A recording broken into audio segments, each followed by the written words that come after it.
48 of the world's best anglers up here competing in the FLW Championship. Roger that.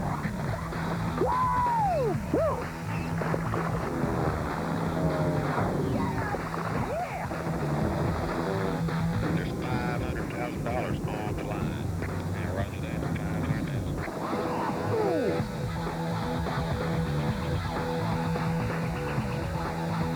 Okay, guys, we're a couple of clicks out. We're approaching Richmond Convention Center. How about letting check? Right, before letting check. Channel oil switch is on. Parking brake is released. Crew transmission equipment secure in the back. They all secure in the rear. Roger that.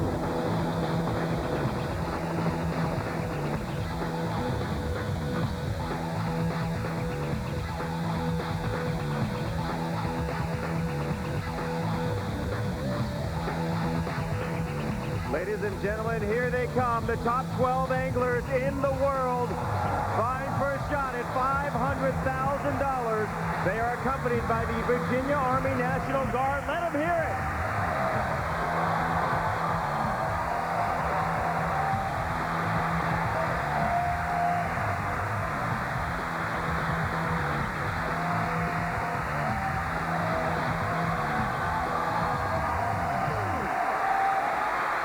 Ladies and gentlemen, would you please rise and remove your caps as our national anthem will be sung this evening by CMA Award nominee and RCA Gold recording artist, Andy Griggs.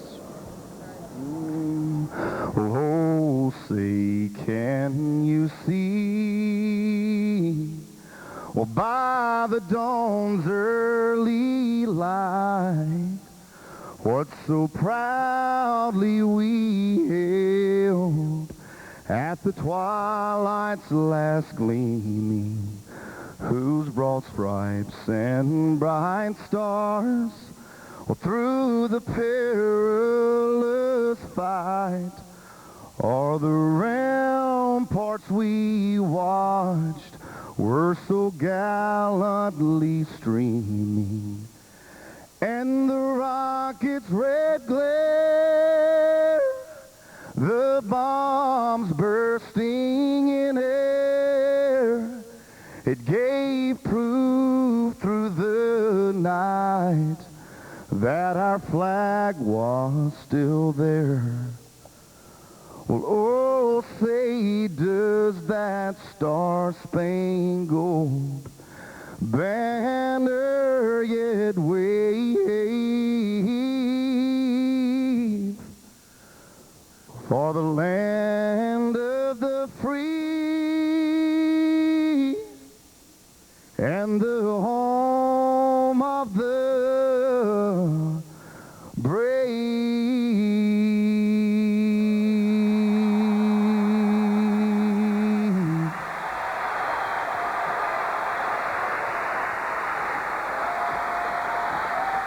Thank you, Andy Griggs and the Color Guard, and hello, America, and welcome to Richmond, Virginia, and the 2003 FLW Tour Championship. I'm Carlton Wing. I'm Taylor Carr. And I'm Charlie Evans. This championship presented by Castrol. I tell you what, this road to Richmond began in our first event in January at Lake Okeechobee. We have made stops all along this country, and we are here in Richmond right now for this exciting championship. And Charlie, what an incredible history of fishing this city and this area has. Absolutely. A lot of championship events held right here, Bassmasters Classic, but this is the richest of them all. $1.5 million in cash, $500,000 to the winner. One of these 12 is going to get it. Every angler in America wish they were sitting around this stage right now. Well, I'll tell you what, right here, everybody in this arena and everybody at home on their TV, you are about to witness bass fishing history. Do not go away. When we come back on FLW Outdoors, we will show you all of the exciting action coming to you from the James River.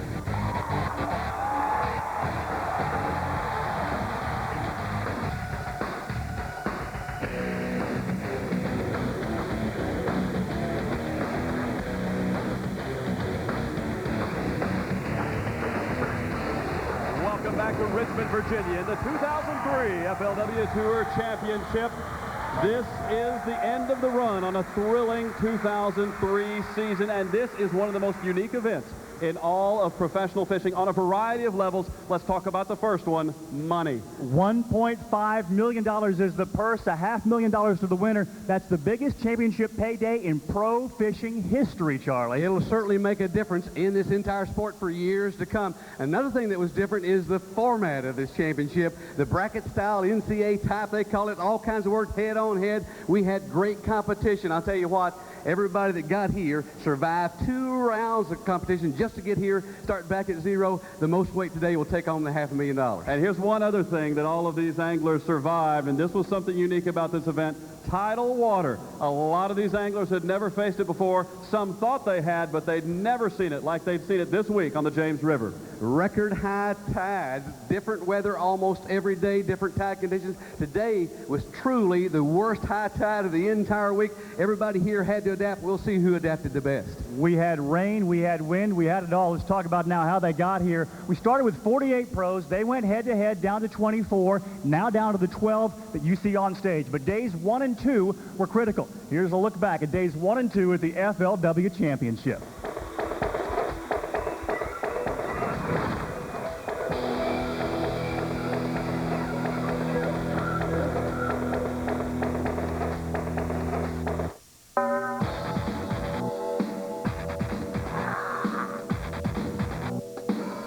I'm excited now.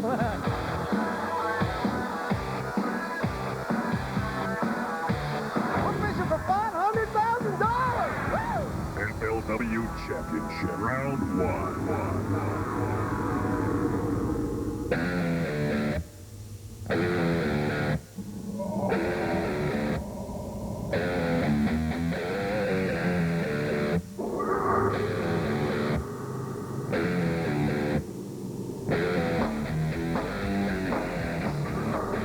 It's minutes before the start of the biggest cash bonanza in pro fishing history, and the anglers are anxious.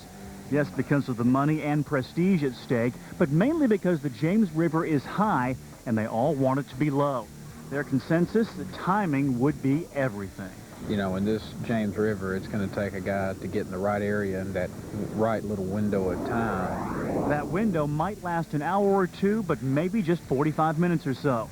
Rick Klum was throwing a crankbait in cypress trees at the mouth of Ward's Creek, and his competition, John Cruz, had a crankbait and a ringworm tied on. They were both struggling, but talk about a compelling matchup. Klum's 57 and the winner of nearly everything in the sport, and Cruz is 25 and the event's only Virginia pro. But after day 1 and a single fish each, the youngster led by 8 ounces.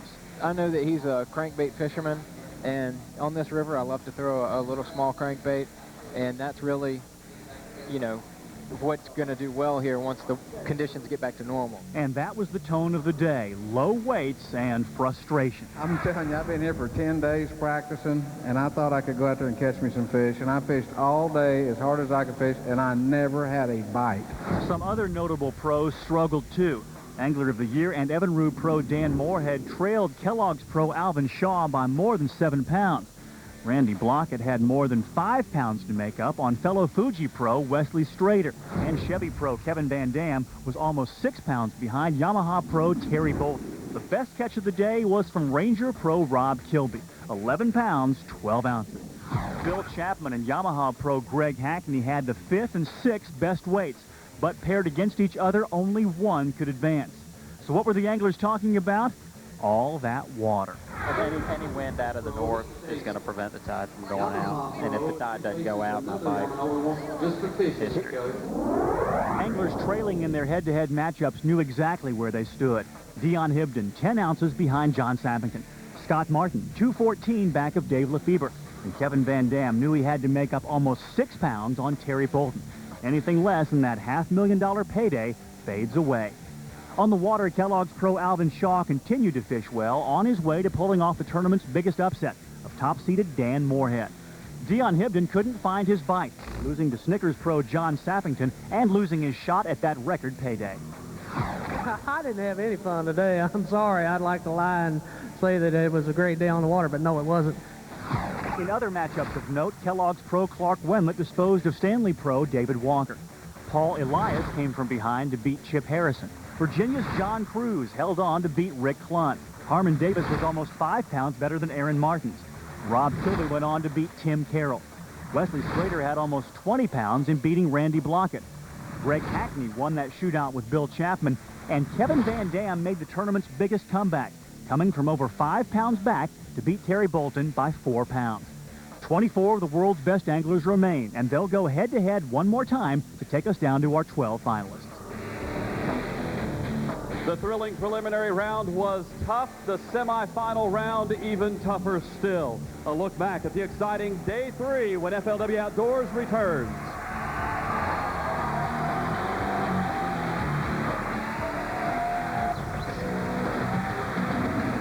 Welcome back to the 2003 FLW Tour Championship, coming to you from Richmond, Virginia on the James River. Our 12 finalists surround the stage here today, but a very talented group of pros came here for this tournament, and not everybody made the final round. Some good talent missed out in the semifinal round. Taylor Carr is with one of them right now. Taylor? Yeah, Carl, you talk about talented. Clark Wendland is a 2-time FLW Angler of the Year. He's a Kellogg's pro, and you went head-to-head with Kevin Van Dam. You told me the only person more competitive than you is probably him. Yeah, he's probably the most competitive person out there. But you know, if you wanna win the tournament, you got to beat the best, and you know, that's just the way the brackets worked out. It didn't work out for me in this one, but maybe next year. All right, Clark, explain why this river can be so tough to fish. Well, you know, you're dealing with tides, and the water's high. We've had higher tides than normal, so what's happening is the fish are in different places at different times. We practiced with a lot lower tides. They ended up higher, so really the guys that make the best adjustments going to win the tournament. All right, take a guess here. Among these 12 guys, who do you think is going to win? Ooh, that's tough. You know, before the tournament started, I picked Greg Hackney to win the tournament, and I'm going to go ahead and stick with him up here now. All right, Clark says Greg Hackney. Carlton, back to you. All right, a good prediction. Greg Hackney, one of the top weights through the first 3 days of this tournament. We began this tournament with a field of 48 finalists. They weeded themselves down to these final 12 that surround the stage now. They made what we call the Poland cut. Let's meet our finalists right now.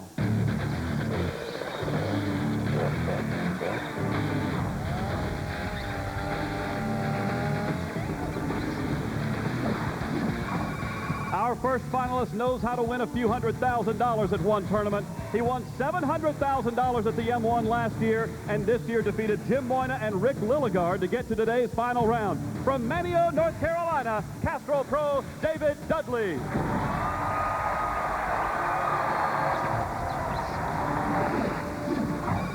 Our next finalist overcame a 4-pound deficit on day 1 to cruise past Mike Sermon into the semifinal round and ease past Wesley Burnett to earn a shot at today's final. From Canton, Georgia, Jimmy Millsaps.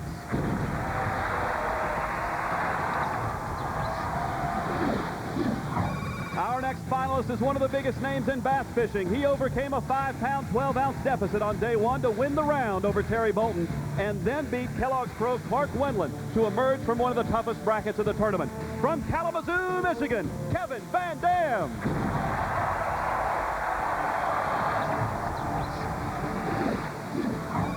Our next finalist is in his second FLW championship in his second year on the FLW Tour. He beat 2 tough young anglers in Aaron Martins and Keith Williams to earn a shot at today's big payday. From Marlow, Oklahoma, Harmon Davis.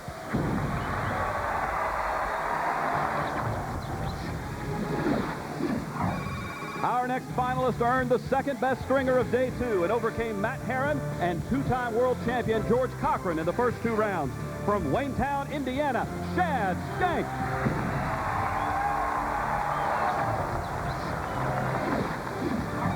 Our next finalist is in his first FLW Tour Championship. He moved past Kelly Jordan in the first round and Todd Otten in the second. From Granbury, Texas, Cody Bird.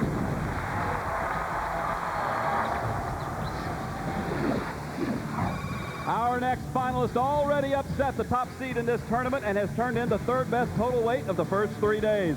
He beat Angler of the Year Dan Moorhead and Dave Lefevre on his way to the finals. From State Road, North Carolina, Alvin Shaw.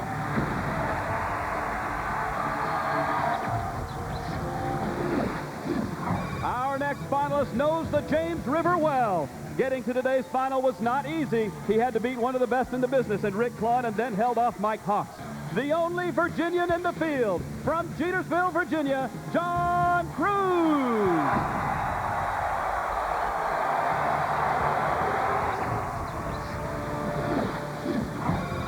finalist is a two-time world champion and one of the legends in the game. He beat Chris Elliott and the defending FLW Tour champion John Sappington on his way to another final round. From B Branch, Arkansas, Larry Nixon.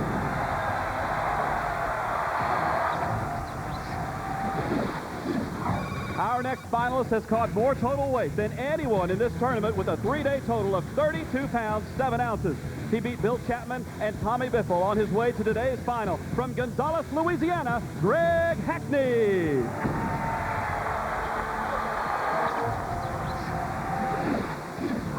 After the best stringer of the first day, our next finalist rode that momentum all the way to the top 12. He knocked off Rookie of the Year Tim Carroll and former world champion Stanley Mitchell this week. From Hot Springs, Arkansas, Rob Kilby.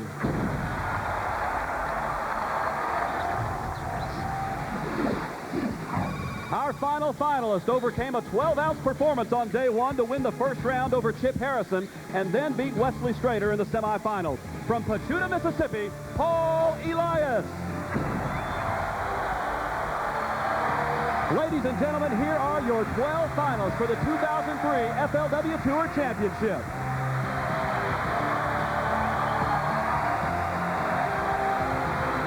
When we come back on FLW Outdoors, we'll see how these finalists got to where they are and see some of the amazing fish from the James River. It's all coming up next on FLW Outdoors.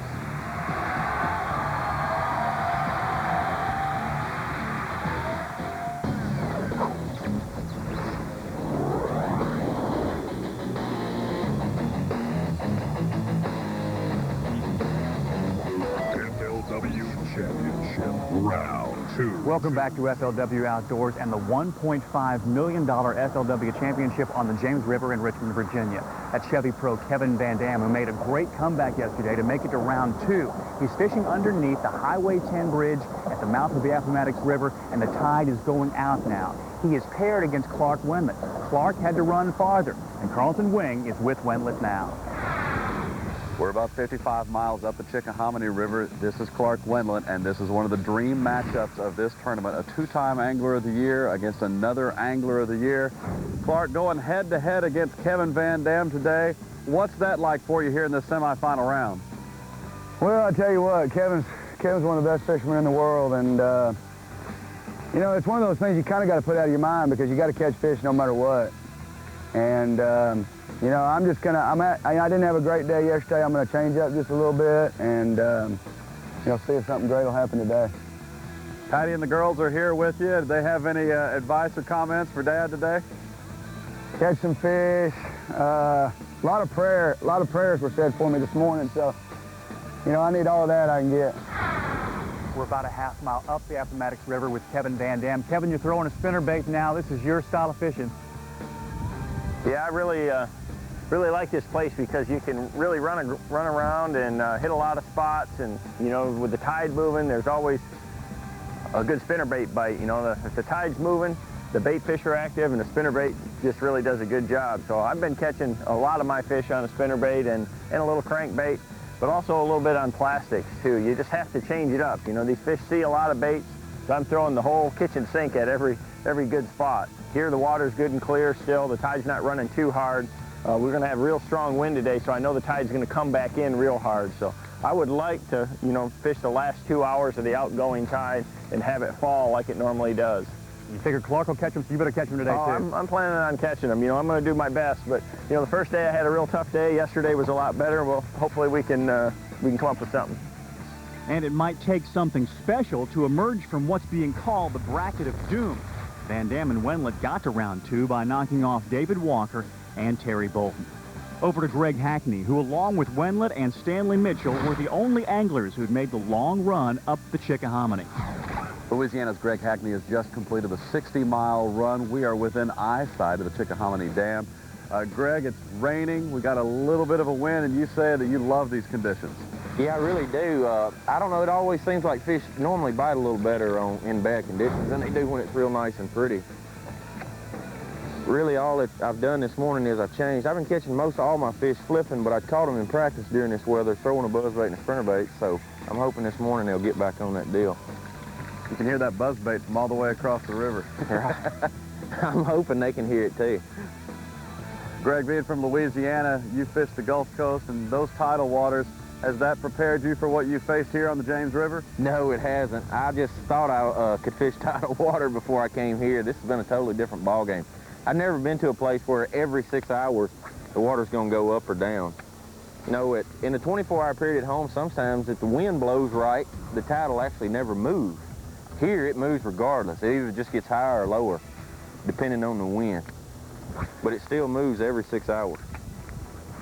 In the Energizer boat, it's Yamaha Pro John Cruz at Jetersville, Virginia, the only Virginian in this event. And yesterday, John, you beat one of the legends in this sport, Rick Clunn. Not fishing great, though, but still you advanced to the second round. Exactly. Under adverse conditions, it's kind of survival of the fittest, and I just happened to get a few more bites and get past Rick Clunn. It felt good. You like your chances? Not right now. But we don't have good water yet. We may not have good water all day, but I caught more fish around low tide than I did, you know. I had one fish at this time yesterday, so. When will be your ideal water? Yeah. Stay on now. Come on, fish. Get it. Well, there's the start there, folks. Looks great to me. What were you doing there, John? Talking. I was talking and not moving my bait. Maybe that was the key. There he is. Cruz goes on to catch 9-8 and win his matchup with Hawks to move on to the finals. Van Dam wins 2, catching 6-12 to Wendlick's 2-3. Hackney ends up needing almost all his 14 pounds, beats Tommy Biffle by just over a pound. Joining them in the finals, Alvin Shaw, Larry Nixon, Cody Bird, Harmon Davis, David Dudley, Jimmy Millsaps, Shad Skank, Rob Kilby, and Paul Elias. When we come back, the 12 finalists put it all on the line for $500,000. FLW. And welcome back to a packed house in Richmond in the $1.5 million FLW Championship. Yamaha Team Pro Dave Lefebvre joins me. Dave, you started fishing and came up through the ranks in the FLW. You started the BFL level. Yeah, you know, that's what I love about FLW Outdoors. I mean, it gives someone a chance to just get so big so fast. I mean, I started BFL fishing 2 years ago, qualified for EverStart, fished EverStart, qualified for FLW, and in 2 years I'm fishing for $500,000. I got to get your prediction, too. Clark said Greg Hackney. Who does Dave Lefebvre think? Well, I got a couple of good friends up there, but I'm going to have to go with John Cruz. He's a really good friend of mine and a fellow Yamaha Konami Pro, and I hope he takes it home. Dave Lefebvre. Carlton, back to you. It sounds like Dave might be running for office here in Virginia very soon. A very wise political choice there for Dave Lefebvre. All right, ladies and gentlemen, we are ready to begin our shootout-style weigh-in. Let's tell you how it works. Angler number 1 will be David Dudley. David will bring up one fish. He will set the mark to beat. And every succeeding angler must be able to take the lead or they are out of the game. Are you ready to get started? Let the weigh-in begin. Castrol Pro David Dudley started off with the first fish, and the next 5 pros followed with just enough to take the lead. Jimmy Millsaps, Kevin Van Dam, Harmon Davis, Shad Skank, and Cody Bird. When the leading weight hit 3 pounds 15 ounces, the next 4 pros would drop out of the race. Kellogg's Pro Alvin Shaw was the first to fall. His first fish weighs in at 1 pound 6 ounces. We need more. That's it, Charlie. No more for Alvin Shaw. Your worst day yet. North Carolina's Alvin Shaw is a veteran of several FLW Tour championships. He finished 11th last year. And Alvin, talk a little bit about what it's like to fish on the final day of a big money championship. Well, what I said this morning, it just don't get no better than this. When you can get to this level and be able to compete against the guys we're fishing against, and you know, the competition aspect of it is really what you're out here for, but you know, the money would be nice. Local favorite John Cruz brought up a nice fish, but it was his only fish and ended the Virginians tournament with an 8th place finish. I fished as hard as I possibly could, and we didn't come up with a whole lot. It took the last minute to catch my little guy that I caught. I'm happy to have him. But it was just another tough day on the James River. right, 2 anglers down, 10 anglers remain. Let's get to one of the legends. Larry Nixon coming up next from Bee Branch, Arkansas. Comes in. Uh-oh, he's not bringing anything with him. Larry, you forgot something there. Yeah, the fish ignored me today. Well, I've pretty much changed my whole game plan today because, you know, my best stringer so far has been 8-11, and there's going to be somebody catch more than 8-11, and I just can't see fishing, trying to win first place in this event on the fish that I've been catching so far. So I'm going to try to catch some bigger fish today and just see what happens. Greg Hackney had as much momentum as anyone in the final round, but his area dried up completely with no fish on the final day. A frog on the lily pads in the Chickahominy. One of the many tactics Hackney tried without success. Yamaha Pro finished 12th and takes home $18,000. Even though you don't win this championship and the $500,000, you have had a tremendous year. I took out some really good fishermen, and I'm going to hold my head up. You got to hold it up, and we'll see him again next year. Let's give a good round of applause. Greg Hackney. Arkansas's Rob Kilby then took the lead with 4 pounds even. A mark Paul Elias was unable to reach. That's it. 1 fish for Paul Elias. Weighs in at 15 ounces. And I got to tell you, Paul, we started day 1 with a 12-ouncer. We went to day 4 and with a 15-ouncer. In between, you were awesome. Trying to win 500 grand, got one little old 12, 13-inch fish. I gotta make a change and get it going. Elias never could, and with 1 fish, he ended up 10th. All right, ladies and gentlemen, we have completed round 1. Around the stage here, 5 finalists are out. That means 7 remain. In the quest for the title, we will inch ever closer toward crowning a champion of the 2003 Walmart FLW Tour when we come back on FLW Outdoors.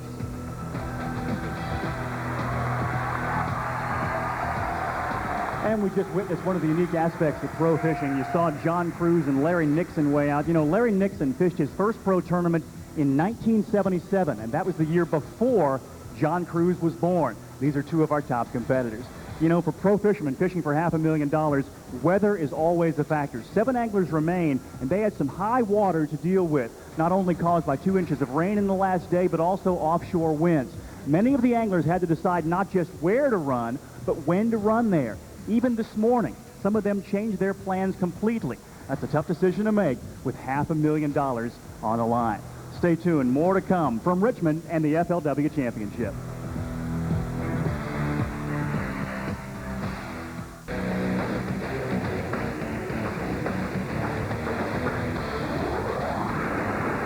Welcome back to the 2003 FLW Tour Championship, coming to you from Richmond, Virginia. We have a leader. It's Hot Springs, Arkansas's Rob Kilby out in first place, followed by Cody Bird, Shad Skank, Harmon Davis, Kevin Van Dam, and Jimmy Millsaps. That's your top 6. Your next 6 starts out with John Cruz, David Dudley, Alvin Shaw, Paul Elias, Larry Nixon, and Greg Hackney. When we return to the weigh-in stage, David Dudley returned to the top of the leaderboard and knocked out Georgia's Jimmy Millsaps, who was the 6th angler to fall out of contention. Well, I was on about 6 or 7 pounds a day, and I thought it would take about 10 pounds, so I caught 2 fish, and then I went looking for some big fish, and they're pretty hard to find. Millsaps caught his best fish throwing a buzzbait around lily pad. His 7th place finish was worth $26,000, his 2nd biggest payday as an FLW pro.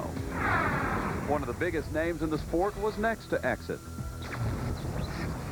After his remarkable first-round comeback, Chevy pro Kevin Van Dam had high hopes for his first FLW win. But all his searching produced only 2 fish and a 6th-place finish worth $28,000. I knew I needed a good string after what these guys put up yesterday, and I went for it, and now it seems like a lot of the other guys did the same thing. You know, we're all swinging for the fence, and a lot of us flied out. The Tiger Woods of bass fishing, Chevy pro Kevin Van Dam. Let's give him a great round of applause. Oklahoman Harmon Davis then took the lead and raised the bar to 5 pounds, 3 ounces. Harmon is back on top. He has weighed in 3 fish. Let's bring up Shad Skank. Shad trails our leader, Harmon Davis, by 1 pound and 10 ounces, and Shad is empty-handed. Our 7-Up Pro ran out today. You've been weighing in limits every day. I could catch about 5 pounds a day if I wanted to, but I really, like Kevin said, swung for the fence today, and that's really what I needed to do. But great to be involved in with FLW Outdoors and the Jacobs Cup. I mean, a remarkable tournament that really sets history for the sport of bass fishing, and to drive a 7-Up Ranger boat all year long. I mean, it's just a lot of fun, Charlie. Indiana Shad Skank is the 7-Up Pro who has won up to everybody on his way to the final round. Shad, talk a little bit about now this format changes. You're not 1 against 1, you're 1 against another 11 finalists, and a talented group at that. It's some of the best fishermen in the country, and I'm privileged to be, you know, amongst people like Greg Hackney and Paul Elias, Larry Nixon, you know, Kevin Van Dam, one of the best in the world. So it's a lot of fun. It's a great challenge. And since we're going to a different format today, that's why I've changed up, and I'm going to some different techniques, fishing in areas where bigger fish live and fishing lures like a jig that bigger fish bite. We're down to our final 4 now. Let's bring up Cody Bird from Granbury, Texas. Cody brought up 2 fish in the first round. He trails our leader by 1 pound and 4 ounces, and he's not coming up with a bag either.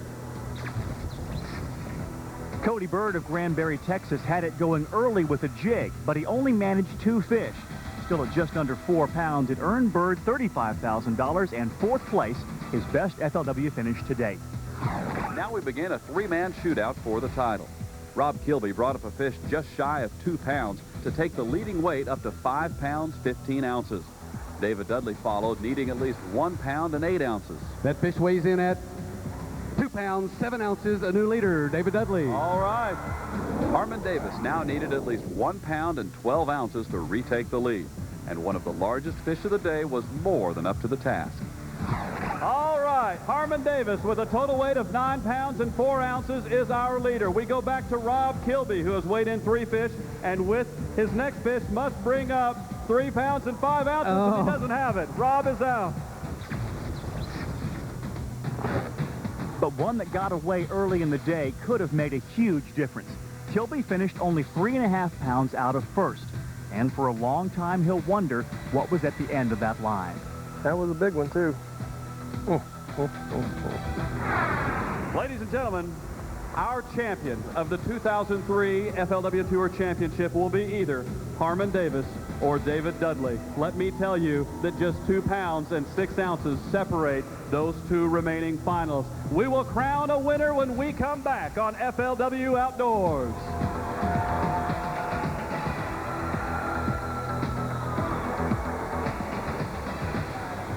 All right, you know, David Dudley has a local connection. He actually grew up in Lynchburg and moved to North Carolina a few years ago. And David knows about big money. Last year at the Ranger Boats M1, he won $700,000 on the Mobile Delta. Now, by contrast, Harmon Davis is fishing his 2nd year, and this event is his first top 10. So it's going to be one of 2 guys, Davis or Dudley. Dudley knows about raising big checks. Harmon Davis may be about to find out. And we'll find out when we come back to Richmond for the FLW Championship.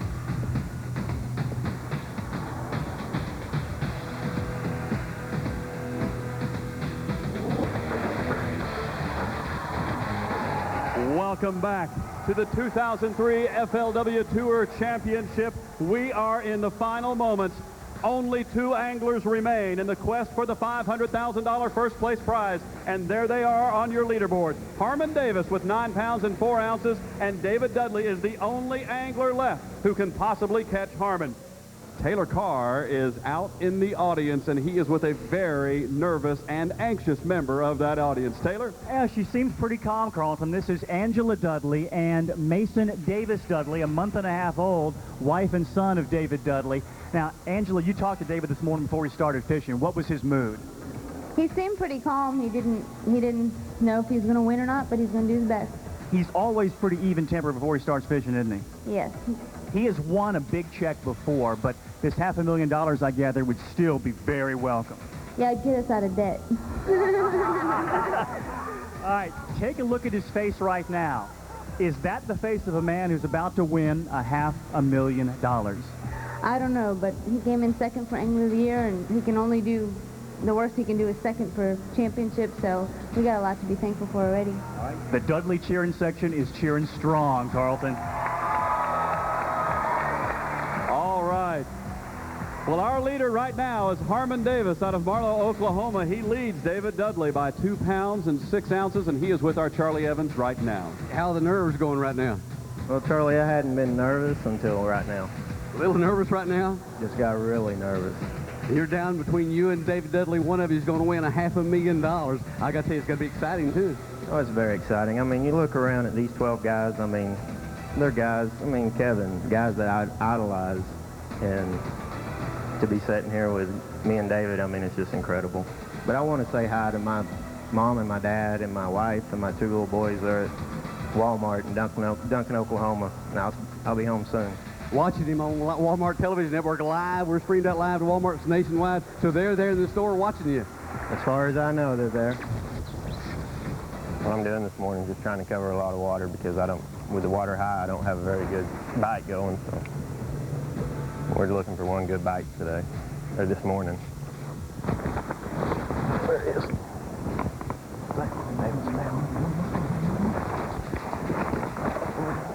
Start. You can catch a limit flipping, but you're not going to win with it, not with what I've caught. When the water is down like it should be normally, these fish get out on the very ends of the laydown when the current pulls us.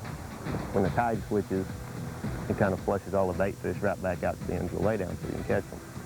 But when it's this high, a lot of the laydowns that I was planning on fishing this week that I caught them in practice on, you can't even see them. There it is. Stay on, baby, stay on. Oh, he's got me hung up. Stay on, please.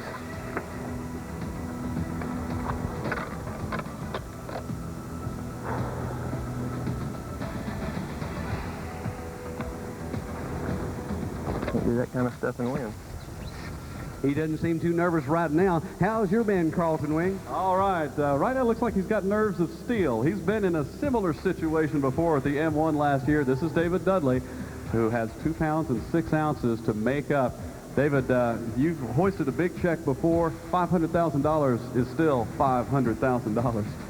Yes, sir. That sure is a lot of money to be fishing for. And again, I want to recap again. Thank FLW for giving us anglers a chance to make a living at what we do, and man, just can't say enough. We're at the mouth of the Appomattox, and this is Castrol Pro David Dudley. He has 4 fish in the boat, but he's broken off a couple. David, you doing okay? I'm trying to keep my composure. It's getting close to 9 o'clock. I got 4 in the boat. I got 2 pretty good ones. I haven't broken a fish off all year long, and here we're at the Jacobs Cup with $500,000 on the line, and I've broken off 2 this morning. I don't have a clue why. I'm trying to keep my composure the best I can. You got to deal with stuff like that and go on, but that's easier said than done. I tell you that right now. When you got that much money on the line, try to keep your composure. It's easier said than done, but I mean, I feel good. Good about my start so far, but I'd feel a lot better if I would have got them other ones in the boat.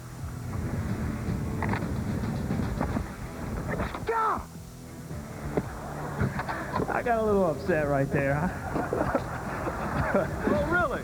Yeah, I was upset, but I was more upset at myself, but the more I got to thinking about it, knowing when God's in control, he don't make mistakes. And, by him allowing that to happen, I got to accept it and know that he doesn't make mistakes.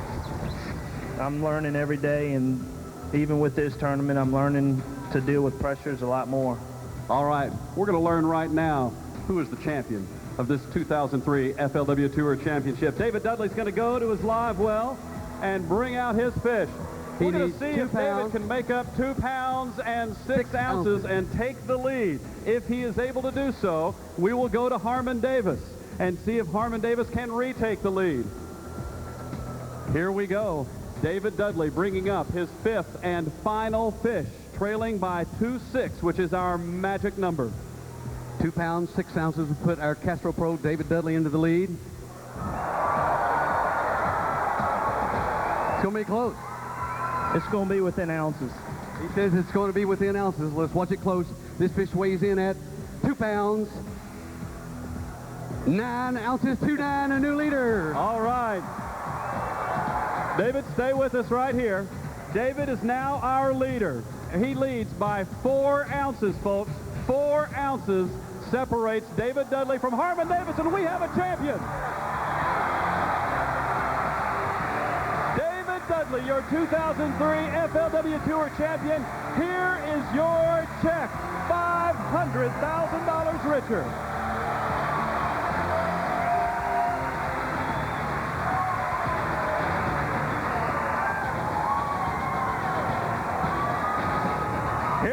Let's hear it for your 2003 FLW Tour champion, Castro Pro, David Dudley.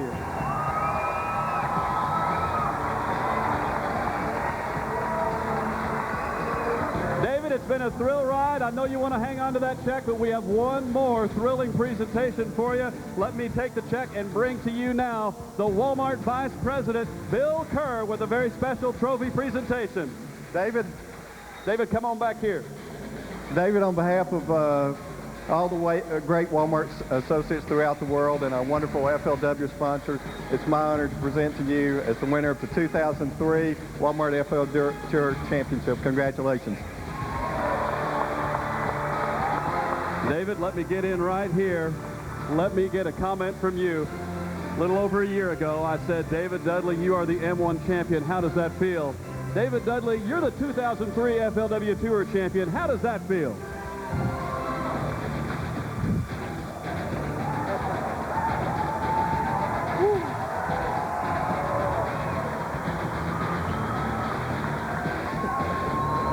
It feels great.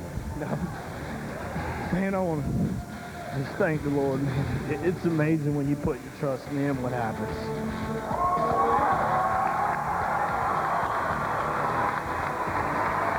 While David gets his composure, let me turn around here. This has got to be a thrill ride for you. What an incredible week this has been for your husband. Oh, yeah. An incredible year. We brought in a new Dudley this year, and it looks like baby's going to get a new pair of shoes. Oh, yeah. Now I won't get in trouble for all my shopping this week. All right, ladies and gentlemen, let's take one final look at our top 12 here. Our final 12. In first place, David Dudley, followed by Harmon Davis, Rob Kilby, Cody Bird, Shad Skank, Kevin Van Dam, Jimmy Millsaps, John Cruz, Alvin Shaw, Paul Elias, Larry Nixon, and Greg Hackney. Once again, you have seen the best in professional fishing right here on FLW Outdoors. Don't forget to tune in next week when we will recap this thrilling event with our own Larry Nixon, who will visit with our champion and 2 other finalists. It's all coming up next week on FLW Outdoors.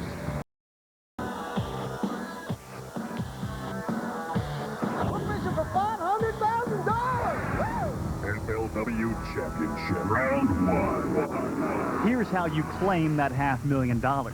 Just win 2 head-to-head matchups, and you're in the 12-man finals, where anything can happen.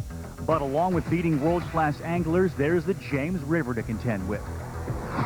You know, in this James River, it's going to take a guy to get in the right area in that right little window of time. That window might last an hour or 2, but maybe just 45 minutes.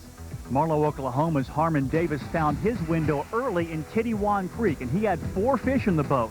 He was paired against a struggling Aaron Martins, who was on his way to 2.9 and would trail Davis by more than 3 pounds. Veteran Rick Klum was throwing a crankbait in cypress trees at the mouth of Ward's Creek. His competition was 25-year-old John Cruz, the only Virginian in the field. They both had poor days, only 1 fish apiece. But in bracket-style competition, Cruz's 8-ounce advantage looked pretty good. The consensus on day 1, tough fishing.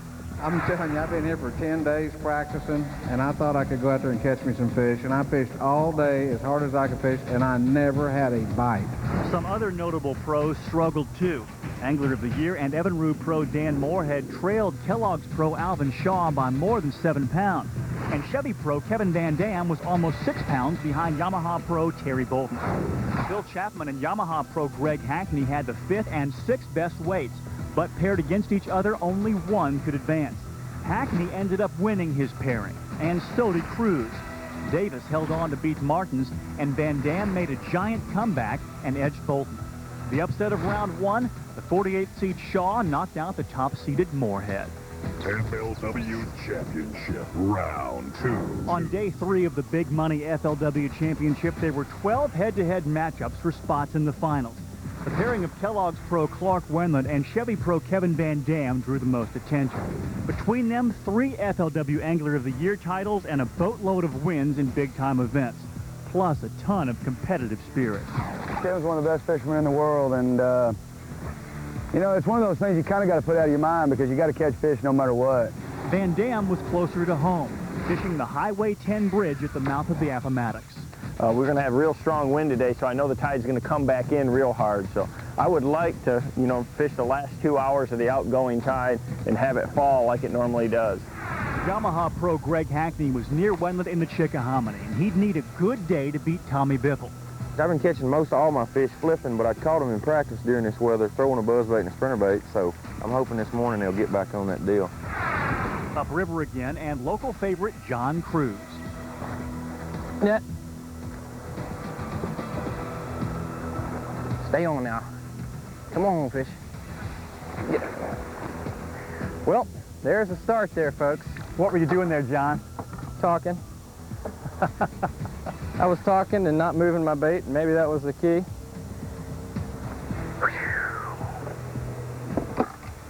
There he is. It was a good day for Cruz. He went on to catch 9-8 and carried the Virginia flag into the finals. Van Dam won 2, catching 6-12 to Wendlandt's 2-3. Hackney had 14 pounds and barely beat Biffle. Joining them in the finals, Alvin Shaw, Larry Nixon, Cody Bird, Harmon Davis, David Dudley, Jimmy Millsaps, Shad Skank, Rob Kilby, and Paul Elias. FLW Championship, the final round. The James River saved some of her toughest fishing for the 12 finalists on Championship Day. Anglers such as Larry Nixon, Paul Elias, David Dudley, and Kevin Van Dam know all about winning big events, but could that experience help them through the tough tidal waters on a rainy day 4? Just one of the finalists would catch a 5-fish limit. No one could muster a 10-pound stringer. Angler after angler dropped out of the shootout-style weigh-in. When Ranger Pro Rob Kilby bowed out in 3rd place, it left Oklahoman Harmon Davis against Castrol Pro David Dudley. Davis owned the lead when Dudley brought up his 5th and final fish. He bested Harmon's weight by 3 ounces, and the Oklahoma Pro was out of fish. David Dudley, your 2003 FLW Tour champion. Here is your check, $500,000 richer. Taking a look at the FLW Championship through the numbers of the Stanley stats, we find that every ounce counts. For the 2nd year in a row, the difference between 1st and 2nd place was a fraction of a pound. 3 ounces made David Dudley a champion this year. 5 ounces was the winning margin last year. Demonstrating the widespread appeal of the sport, 22 states and Japan were represented in the field of 48. Arkansas led the way with 5 entries. $12,200 went to the last place finisher in this tournament, which matches the total amount of entry fees for the 2003 season. A very nice payoff to qualify for the championship. The angler who comes back from the farthest point to make the finals earns the Energizer Keeps On Going award. No one came back farther than Alvin Shaw, as the 48 seed had to beat the #1 seed Dan Moorhead. The Kellogg's Pro did so and finished in 9th place. Greg Hackney won the Shop Vac Clean Sweep Award, going to the best total weight through the first 3 days. And here's a look at the final leaderboard.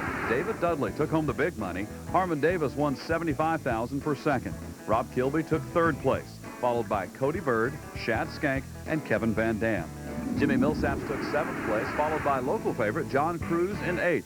Alvin Shaw, Paul Elias, Larry Nixon, and Greg Hackney round out the top 12. Here's this week's Field and Stream trivia question. What body of water does the James River flow into? Is it the Gulf of Mexico, the Atlantic Ocean, the Potomac River, or the Chesapeake Bay? James River flows into D, the Chesapeake Bay.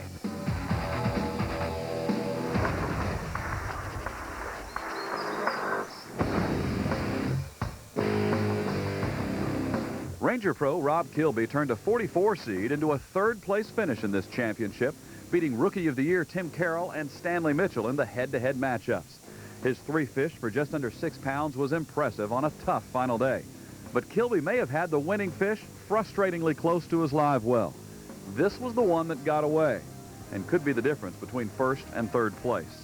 But the even-keeled Arkansan knows that's fishing, and that's the kind of stability you'd expect from an angler with over 20 years of professional fishing under his belt. Welcome back, everybody, to Richmond, Virginia in the FLW Championship, which ended just moments ago. Rob Kilby takes 3rd place. Congratulations, Rob. Thank you, Taylor. Tremendous tournament, Rob. I'm really proud of you. You really did good, buddy, and I want to get a little bit of information out of you about how you caught your fish.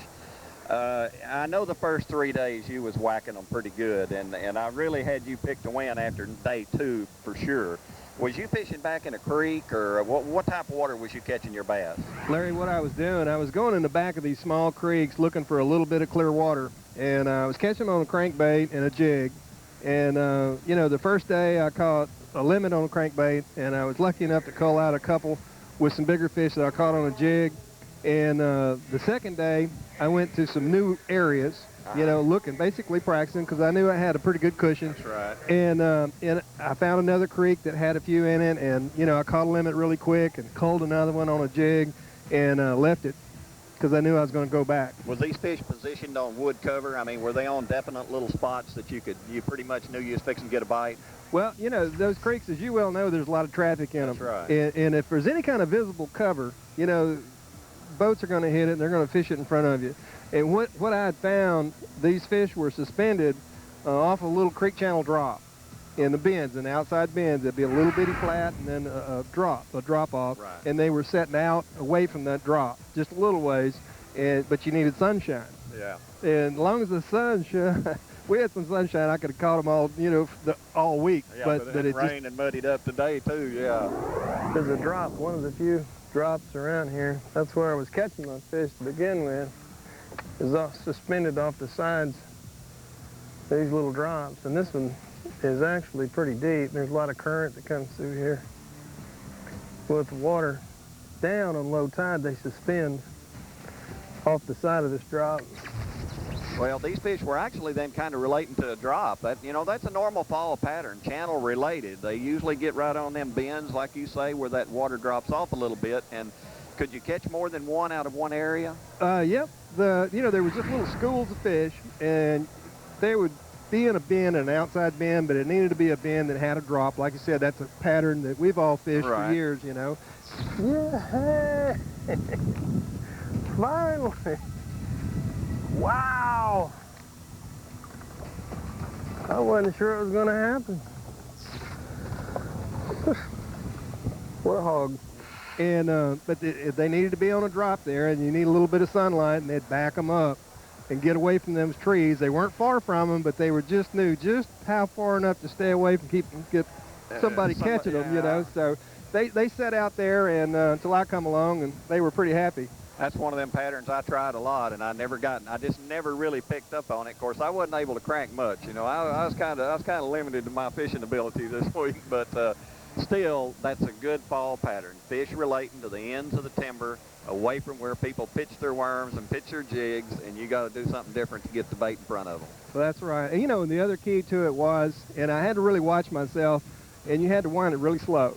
They wanted it slow, not fast. And, you know, most of the time you want a pretty good retrieve going with a crankbait, and, you know, but they wanted it really a smooth, slow, rhythmic retrieve. Well, I'll be. How deep was the crankbait running that you was using? Probably about 3.5 feet. 3.5 foot. Was it a square bill or a diver type bait? It was a wood bait, but we had a round lip on it. Okay. You was just getting it down there where they were hovering. They wasn't hanging on the bottom, and they wasn't butted up against the cover. They was more or less suspended in the edge of the channel. Well, that's great, man. You just did really good. You know, I know you wanted to win. We all wanted to win this event. I wanted to win it so bad I don't know what to say, but you beat the tar out of me, and you did really good, and I'm really proud of you, Rob. Thank you, Larry. I have a question for you, Rob. Sure. Now, you and Larry both did different things on the final day. How hard is it with all that money on the line to make a change on the final day like that? Well, Taylor, I made the changes of all changes. Not only did I make a change, but I let, because I've been fishing entirely in the James River and not really far from takeoff. And I left that area and went all about an hour and 15 minutes to the back of the Chickahominy River, and really I had a couple areas that I know hold big fish, and so I spent probably half my day, maybe a little more, down there really swinging at the bleachers trying to catch a big spring. I actually know this part of the river better than where I've been fishing. It's just the tide really hadn't been right. Today would have been the only really good tide day to fish down here. And didn't work out. I did have a hold of a really nice big fish that would probably change the outcome of this deal, but that's one of the deals that you just have to live with. That was a big one too.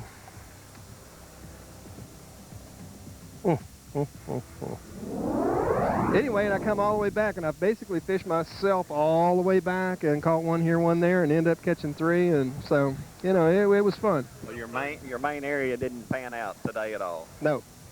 Muddy water got you. Yeah, all the creeks basically were toast. I just had to look for clear water, and ended up catching them on the main river because the muddy water hadn't caught up that far down, and it was the main river itself was in pretty good quality, good enough to catch them. Third place, outstanding, Rob. You win $40,800. Congratulations. 2 boys from Arkansas, Rob Kelly from Hot Springs, Larry Nixon from B Branch. When we come back, we'll meet Harmon Davis, who finished second in the FLW Championship. You have to be prepared for most anything, and the thing that probably wears you out the most is just the mental aspect of it, knowing when to change and where to go and how long to stay. That's a lot of choices. Every tournament is won or lost with just choices that the individual takes.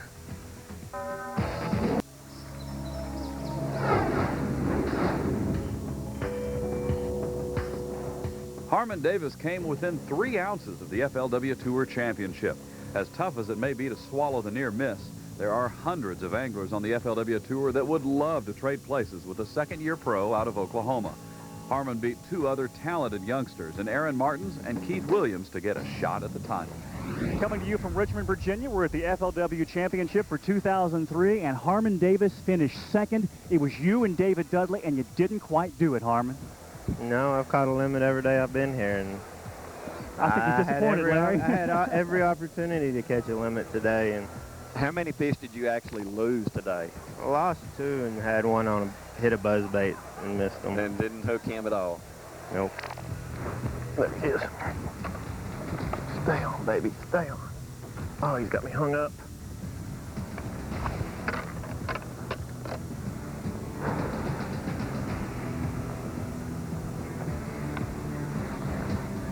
Can't do that kind of stuff and win. Well, you still, you know, I know that you're just heartbroken over this thing, because I really, when you pull that big one out, I thought you had it. I really did, because I felt like you had your 5th fish, and actually I didn't think that David would have a fish that would beat the weight that you had after your big bass, but...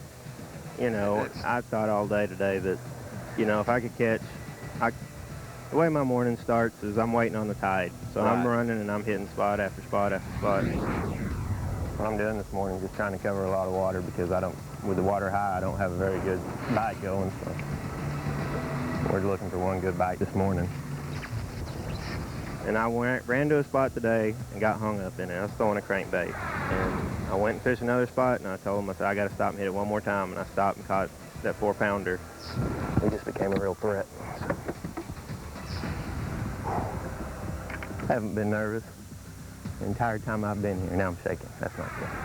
And I knew right then that I had a chance, because I've been catching so many fish out of one little creek, right. But I had to be there around noon today when the tide got just right. But, you know, I got there and the tide went crazy today. It was supposed to level off in that creek about noon. At 1 o'clock, I'm still spinning around in circles thinking, what in the world? I know it. And I had 4 bites in there, and I caught my other 2 good fish in there. And I caught 8 keepers out of there yesterday and 7 out of there the day before, and I wasn't in there longer than 20 minutes either of those days. So. Now was your fish positioned off the break, kind of like Rob was? The fish were suspended more or less right off the edge of that creek channel, or were you fishing tight to the cover? Well, I mean, my crankbait had to be bumping wood constantly. But it was, basically, it was the hidden wood out away from everything else? Really, it was more of a suspended deal because a lot of the laydowns, it had to be the big slick laydowns, and they had to be sticking out over 4 or 5 foot of water. Okay. They didn't have to be on bottom. Right. The ones on bottom had them on in practice, but during the tournament, they were suspended under the ones that were just, you know, you could see them sticking out, and you just run that little 100 series crankbait down the side of it. And so you was throwing a square bill crankbait also, huh? When the water is down like it should be normally, these fish get out on the very ends of the laydown, and the current pulls them. When the tide switches, it kind of flushes all the bait fish right back out to the ends of the laydown so you can catch them. But when it's this high, a lot of the laydowns that I was planning on fishing this week that I caught them in practice on, you can't even see them. Now, did you catch any fish at all on a worm or a jig throughout the week, or just everything on a crankbait? The first day I caught them, you know, the tides went crazy, and I luckily made an adjustment that first day that probably saved the whole tournament for me. And I mean, I caught a limit that weighed 6 pounds, but it was a limit. Right.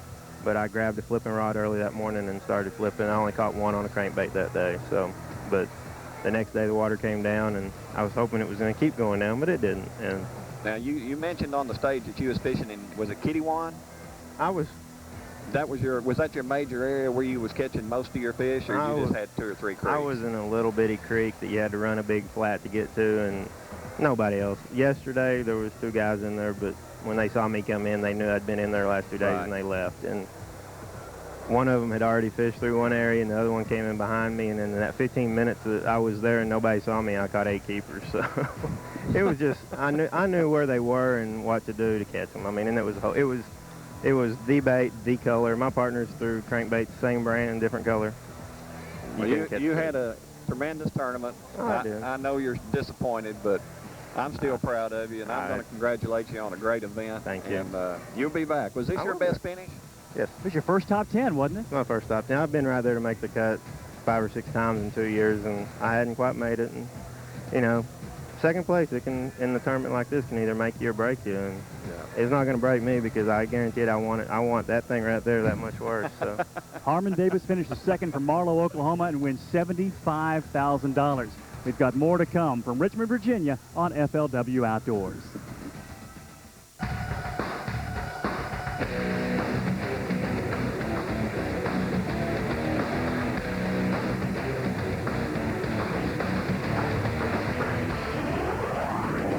Welcome back to FLW Outdoors, everyone. We're recapping the FLW Championship. Carlton Wing back from the stage. An exciting ending, Carl. Man, I tell you what, that was thrilling. Everybody had goosebumps. And what a shootout that was. $500,000 on the line. David Dudley's life changed forever again after a $700,000 at the M1 last year.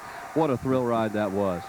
Let's talk a little bit about one of the other finalists. Shad Skank had a tremendous tournament, went through some heavy hitters to qualify for this final round. Shad ended up in 5th place. Yes, he did. You know, me and him was fishing the same little creek, and I didn't know it till the second day. Oh. And when I got up to him, I said, Shad, did you catch that big bass yesterday off that log right there? And he said, well, I sure did. How'd you know? And I said, because he hit my buzzbait 5 days ago, and I shook him off. Oh, my goodness. That is a fact. And that was that 411 that he weighed in the first day. Well, Shad got Larry's fish. Shad also had a tremendous final round as well. One of the things that Shad did was he changed his strategy a little bit because during the head-to-head competition, he had one pattern working. He altered it up just a little bit for the final round. Let's take a look at Shad Skank's day 4 here at the FLW Tour Championship.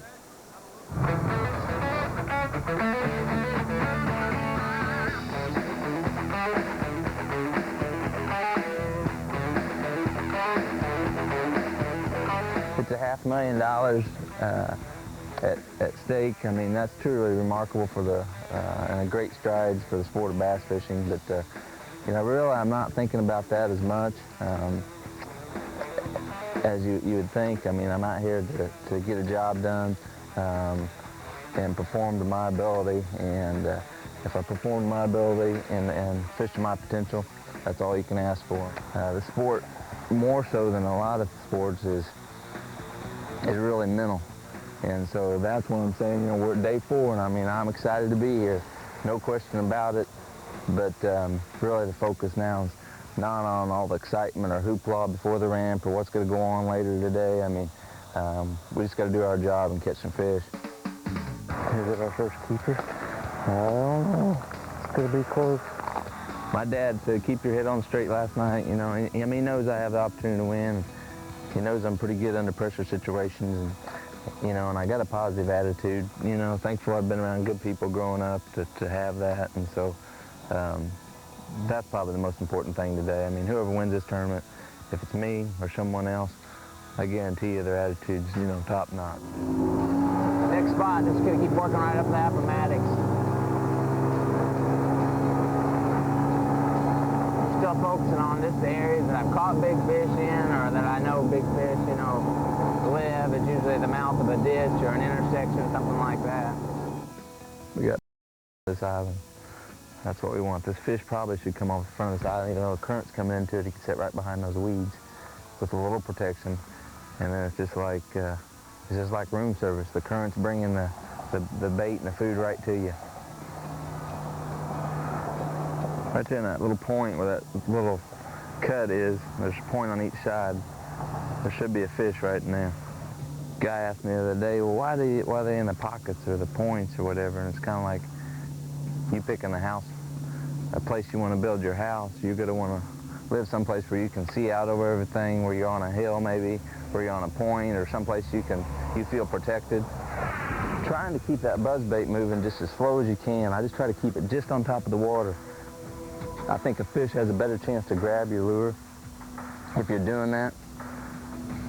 And then the reason I'm flipping a jig is I'm covering it with buzzbait, try to pick up a real active fish, and then I'm coming back through with this jig and either swimming it through the outside or flipping to the point. We just had a bite on a point back there, so that tells me these little points of arrowhead grass like this one right here I flipped on, and the one next in front of us is probably a better opportunity to catch a fish in those areas. Tidal water, I've certainly learned a lot more this week on tidal water, but it just takes a little planning and organizational skills. You have to be able to read the water a little bit more. The first day we were dealt with the highest water we've seen during practice, so it was really a thinking day. And anytime you have to think, you can't just go with what happened yesterday. You know, sometimes it's hard for a lot of us to adjust and react to that. This sport is so different from any other sport that you're involved in, because, you know, I don't have my caddy handing me my rods in the back or saying, you know, what do you think I should do next? You know, I don't have a coach here. You know, when you're the professional FLW angler, you are the coach. You know, you are the quarterback, you are the center, and so you're all those things combined, and so it really makes it unique. Conditions are just perfect for what we want in here, so it's up to us to make this happen. And I know we can catch. I mean, there's enough fish right here in this section to win this tournament.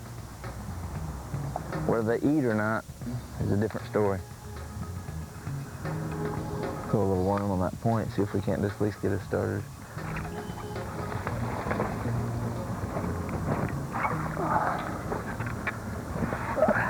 I knew there was one on that point. That's exactly what I was talking about. We just need to react today to what we're dealt. A piece of wood on a point, saw some bait flip, ran the buzzbait over it, swim a jig over it. We still know there's a fish there. We throw a little worm in and caught him. There's another one. Number 2. Now we're having a good time.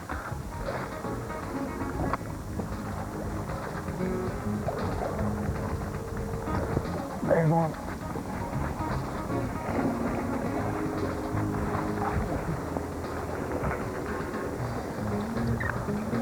Not real big, but it'll help. That fish was Shad's last of the day. His total weight for the final round, 3 pounds, 10 ounces. Good for 5th place and $30,000.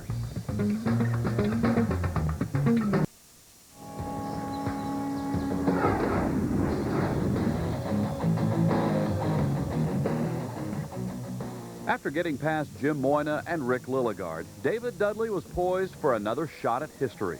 Last year, the Castrol Pro won $700,000 at the Ranger M1.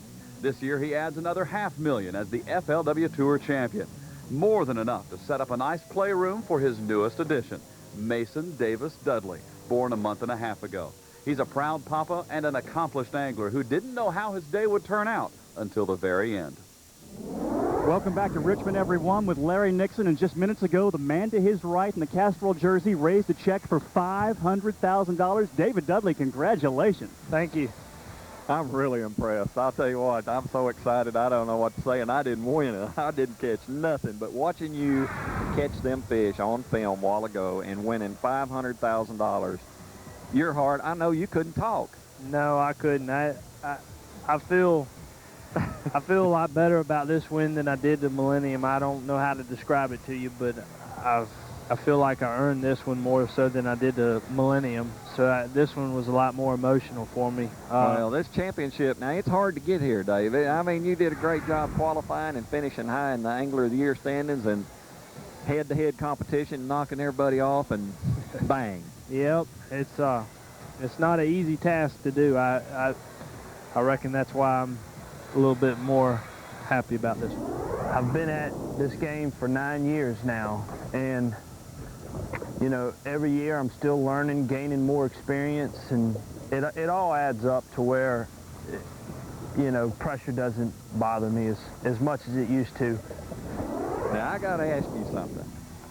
I think that I fished across from you pretty much a couple days. I saw you over there, but of course I didn't know who it was, and it didn't really make me no difference. But on the film, it looked to me like you was fishing that big swing going into the Appomattox River, and that was evidently one of your key areas. Yeah, that's where I ended up winning the tournament at. I had a few bites there in practice, but it's just one big, huge flat, and the flat has it's got a clean bottom to it, and the bass were really migrating in and around that flat. And with the high tide, that was the trick right there. Yeah, with the high tide, the shoreline grass on that flat, the water was up in it, and all the bass that were on the flats just went right in that grass. And with that flat, there wasn't as much cover to get in, except when that grass got up there. That's why I could pinpoint where they were at versus going down, you know, the main part of a river, and them, I mean, they could be anywhere. This flat happens to have a lot of current on it, so it's a lot cleaner bottom, and bass tend to use this flat more than, say, a flat back in a creek or something like that. And the fish really wasn't relating to wood that good. I think most of them, I talked to the other two competitors that done well, and their fish were actually a little bit suspended off the end of the cover, and your fish was up in the grass because it was such a flood tide. Yeah, it was. There's no doubt the moon had to tie it up really high, and I like to fish shallow, so I went as shallow as I could, and I think the bass were doing the same thing. There he is. I knew I came right by that grass clump, and I knew I didn't make a good cast bite. You have to force feed these suckers into bite. I had a limit early yesterday and was culling very early yesterday in the same area that I just won the tournament at, and I left it. And just when I got to the ramp this morning and saw it over the docks, I was that much more excited. And you know, I just kept going back and forth, and I really didn't fish good today at all. I broke off 2 fish, and I haven't really broke any fish off. And adrenaline. Yeah. I saw that hook set. Yeah. Whoosh. Yeah.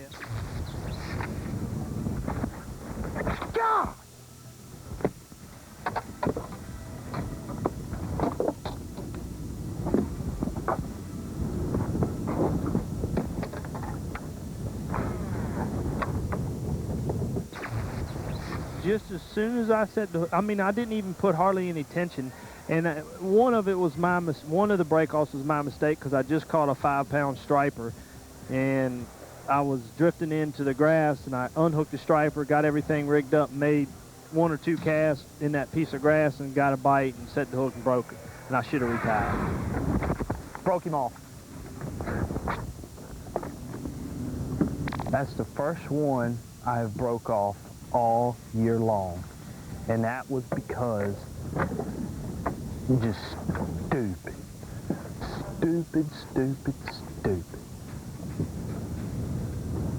Stupid is what stupid does. That ain't too stupid right there, though.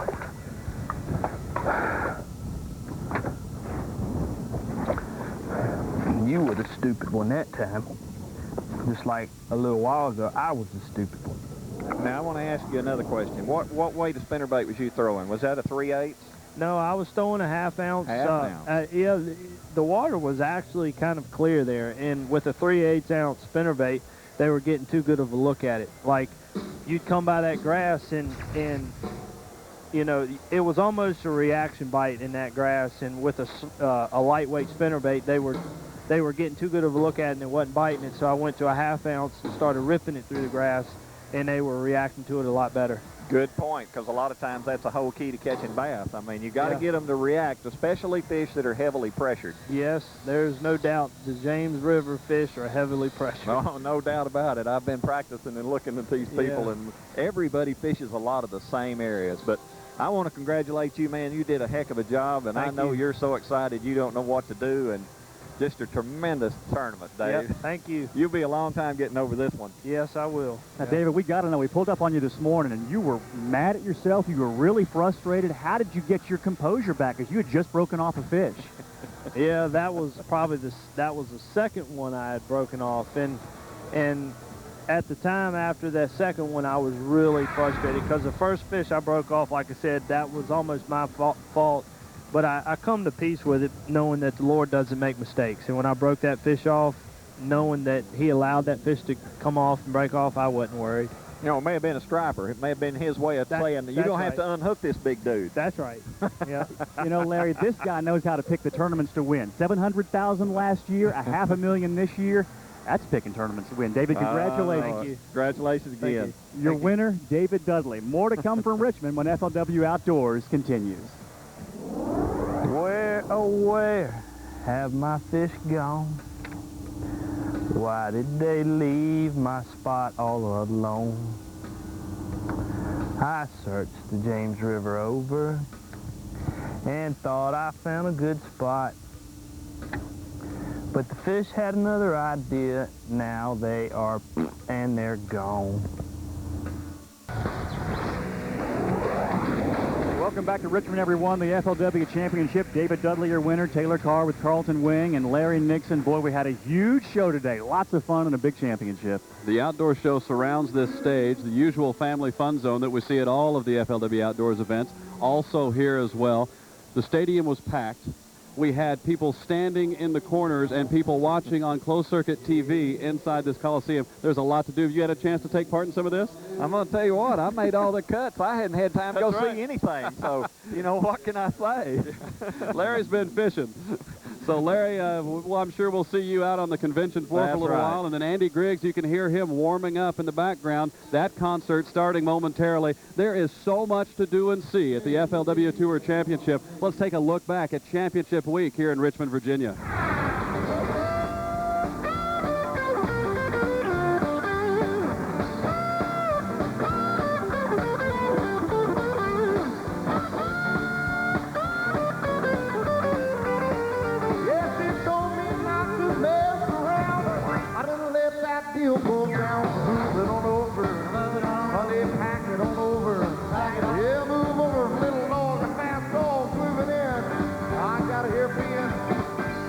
Started with fishing for a good cause.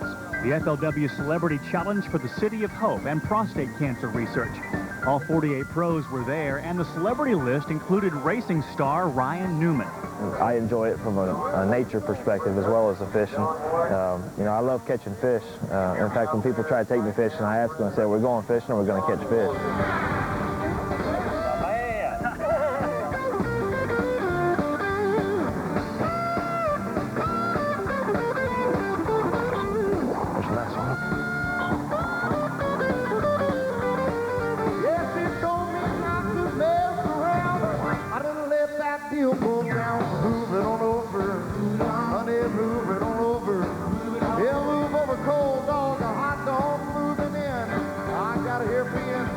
Children's Miracle Network does great work. They do. They absolutely do. They do amazing work, and they support all the local hospitals, and that's true for CMN throughout the country. It's a great organization to support. Great organization support, and Energizer does give that support. And on behalf of the 15,000 Energizer associates around the globe, we'd like to present you this check for $25,000. The Energizer and Walmart stores have just been incredible. Walmart last year donated over $34 million to CMN, and that went to help all kinds of kids all over the country. So thank you so much again. This is really amazing. Ladies and gentlemen, a great round of applause for our anglers and for Energizer. Thank you so much.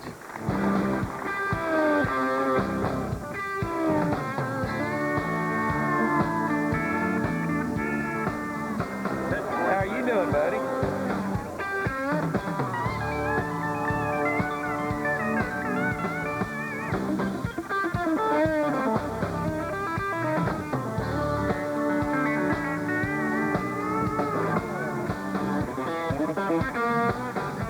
We watch FLW all the time. All the time. Mom, send more money. Get off the couch, give me something to drink. I'm thirsty.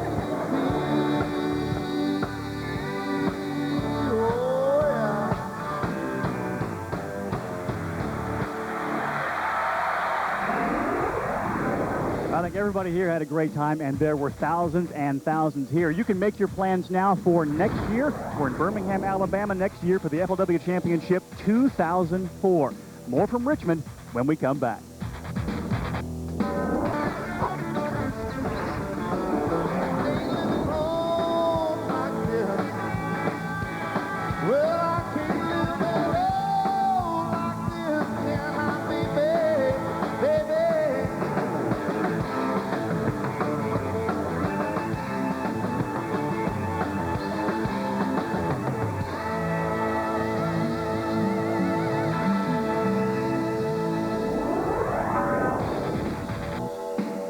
Welcome back to Richmond, Virginia, the FLW Championship, and some great moments and some upsets early on. Rick Clunn got knocked out. Dan Moorhead, some surprises, but overall some real good fishing to watch. We had some good fishing. We had some great matchups as well. Everybody was talking about that Kevin Van Dam, Clark Wendlandt matchup in the semifinals. That was a couple of heavy hitters right there, both former Anglers of the Year. But Larry, one of my favorite matchups was you against the defending champion, John Sappington. Well, that was one of my favorite moments, too, because while we were standing at that weigh-in tank, I got this guy sitting next to me, and every time I'd kind of look up just a little bit, he'd shake that sack like it was full of big ones, and I was looking down at him. I said, well, what do you got in there? And he said, you have to wait and see. And then he only had one little old bass. I said, ah. He played the poker face very well. He really did. You know, and he's a big guy. When he walked up on that stage, he was kind of leaning over, and I thought he had a huge sack, too. I was watching his every move. I really thought he had him. I thought, well, here I got a decent little bag, but I'm gone. It was hilarious because Larry was standing next to me when John weighs in his fish, and Larry's expecting more fish to come out of the bag. I saw that sigh of relief when you found out that you'd won. Oh, I'll tell you what, I didn't know what to say or how to act for a minute there because I thought, well, I won't get to fish tomorrow, and then I did. A great year. We're wrapping up the 2003 FLW Tour season with this show. What a year it's been, Taylor. Yeah, Larry, congratulations. Super for you. You make the championship again, and you fish well into, what, your third decade of fishing now? Well, I'm trying real hard, guys, to keep up with these kids, but I'm going to win this championship one of these days. I promise you. Larry, we've had a great year with you on all these shows with us. You've done a fantastic job of helping explain the art of fishing to our viewers each week and at each tournament. Well, it's been a lot of fun, and I know the fans out there, they've watched my shows forever, and they know that that's what I like to do is teach them how to catch bass. Thanks, Larry. That's great. Hey, guys, 2 weeks from today, we will be up in walleye country with the RCL Walleye Championship coming from Red Wing, Minnesota. We're going to leave you with some final thoughts and some final highlights from the FLW Tour Championship here in Richmond, Virginia.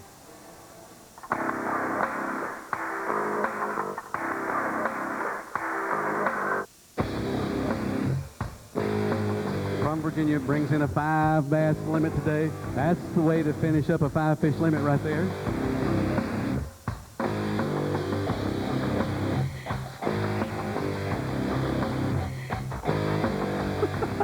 I wish my wife had grabbed me by the leg so I could tell her to unload my boat. We got that on tape.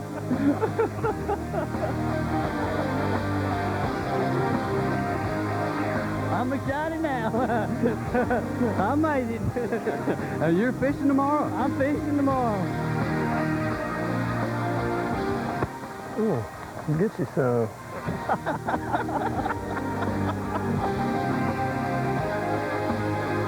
Are you guys fired up here? Come on now.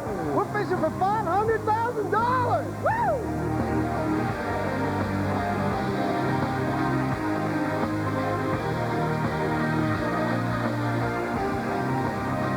That was a big one, too.